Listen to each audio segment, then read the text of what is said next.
শুরু করছি আজকের কবিতা। যদি ভালো লাগে লাইক করবেন, সাবস্ক্রাইব করবেন। কবিতার নাম আমার বাড়ি। পলেস্তরা খসে গেছে, ছোপ পড়েছে নীল, লাল আর হলুদ। অনেক দিনের বাড়ি, সেই আদি গঙ্গার সময় থেকে নিচ্ছিদ্র কলেবর নিয়ে, অনেক আশা আকাঙ্ক্ষা নিয়ে, অনেক মরীচিকার মধ্যে প্লাবিত হতে হতে, অনেক বন্যার রুক্ষ শুলের মতো সে অপেক্ষা করে আছে। অপেক্ষা বড় ক্লান্তিকর। কার জননী, কখন যে তার মৃত্যু হলো কেউ জানে না।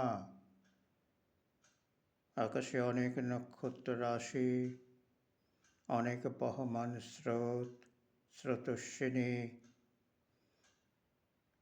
আর জমাট ইটের মধ্যে তার অভিশপ্ত অভিমান নিয়ে কালজয়ী সময়ের সাথে সে থেকে যায়। শহর পাল্টায়, সময় পাল্টায়।